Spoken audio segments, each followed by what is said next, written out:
ಇವತ್ತು ಬಹುತೇಕ ಯುವಕರು ನಗರಗಳಿಗೆ ಹೋಗ್ತಿದ್ದಾರೆ. ಒಳ್ಳೆಯ ಕೆಲಸ, ದೊಡ್ಡ ಸ್ಯಾಲರಿ, ಕಂಫರ್ಟಬಲ್ ಲೈಫ್ ಅನ್ನೋ ಕನಸು ಎಲ್ರಲ್ಲೂ ಇದೆ. ಆದ್ರೆ ಒಂದು ಪ್ರಶ್ನೆ, ಎಲ್ರೂ ಕೆಲಸ ಹುಡ್ಕೋದಕ್ಕೆ ಹೋಗಿದ್ರೆ ಕೆಲಸ ಕೊಡೋರ್ಯಾರು? ನಮ್ಮ ದೇಶದ ಬ್ಯಾಕ್ ಬೋನ್ ಕೃಷಿ. ಆದ್ರೆ ಈಗ ಕೃಷಿ ಮಾಡೋ ಯುವಕರು ಕಡಿಮೆ ಆಗುತ್ತಿದ್ದಾರೆ. ಹಿಂದೆ ಕೃಷಿ ಅಂದ್ರೆ ಕೇವಲ ಮಣ್ಣು, ಕಷ್ಟ, ನಷ್ಟ ಅಂತ ಹೇಳ್ತಿದ್ರು.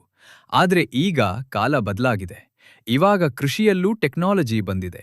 Drone spraying, automatic irrigation, AI tools, organic farming ಇವುಗಳ ಮೂಲಕ ಕಡಿಮೆ ಜಾಗದಲ್ಲೂ ಒಳ್ಳೆಯ ಇನ್ಕಮ್ ಮಾಡಬಹುದು. ಸಾವಯವ ಉತ್ಪನ್ನಗಳಿಗೆ ಈಗ ಮಾರ್ಕೆಟ್ನಲ್ಲಿ ದೊಡ್ಡ ಡಿಮಾಂಡ್ ಇದೆ. ಜನರು ಆರೋಗ್ಯಕರ ಆಹಾರ ಬೇಕು ಅಂತ ಹುಡುಕ್ತಿದ್ದಾರೆ. ಇದನ್ನ ಆಪರ್ಚುನಿಟಿಯಾಗಿ ನೋಡಿದ ಯುವಕರು ಈಗ ಫಾರ್ಮಿಂಗ್ನೇ ಬಿಸ್ನೆಸ್ ಆಗಿ ಮಾಡ್ತಿದ್ದಾರೆ. ಒಬ್ಬ ಯುವಕ ಸಣ್ಣದಾಗಿ ಶುರು ಮಾಡಿದ್ರೂ ಕನ್ಸಿಸ್ಟೆನ್ಸಿ ಇದ್ರೆ ನಾಳೆ ದೊಡ್ಡ ಫಾರ್ಮರ್ ಆಂಟ್ರಪ್ರನೋರ್ ಆಗಬಹುದು. ಯೂಟ್ಯೂಬ್, ಇನ್ಸ್ಟಾಗ್ರಾಮ್, ಫೇಸ್ಬುಕ್ ಮೂಲಕ ತಮ್ಮ ಕೃಷಿಯನ್ನ ಬ್ರ್ಯಾಂಡ್ ಮಾಡಬಹುದು. ಒಂದು ಮೊಬೈಲ್ ಇದ್ರೆ ಸಾಕು. ನಾಲೆಡ್ಜ್ ಮತ್ತು ಹಾರ್ಡ್ ವರ್ಕ್ ಇದ್ರೆ ಕೃಷಿಯಲ್ಲೂ ದೊಡ್ಡ ಮಟ್ಟಕ್ಕೆ ಬೆಳೀಬಹುದು. ಕೃಷಿ ಅಂದ್ರೆ ಕೇವಲ ಕೆಲಸ ಅಲ್ಲ, ಅದು ಸ್ವಾಭಿಮಾನ, ಅದು ಸ್ವಾತಂತ್ರ್ಯ, ಅದು ನಮ್ಮ ಜೀವನ. ಇವತ್ತು ನಾವು ಕೃಷಿಯನ್ನ ಉಳಿಸಿದ್ರೆ ನಾಳೆ ಕೃಷಿ ನಮ್ಮನ್ನ ಉಳಿಸುತ್ತದೆ. ಆದ್ದರಿಂದ ಯುವಕರು ಕೃಷಿಯ ಕಡೆ ಬರಬೇಕು.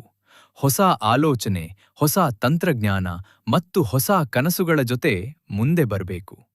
ಉದ್ಯೋಗ ಹುಡುಕುವ ಯುವಕರಿಗಿಂತ ಉದ್ಯೋಗ ಕೊಡುವ ಯುವಕರಾಗಿ ಬೆಳೆದು ನಿಲ್ಲಿ. ವಿಡಿಯೋ ಇಷ್ಟ ಆದ್ರೆ ನಮ್ಮ ಚಾನಲ್ಗೆ ಸಪೋರ್ಟ್ ಮಾಡಿ.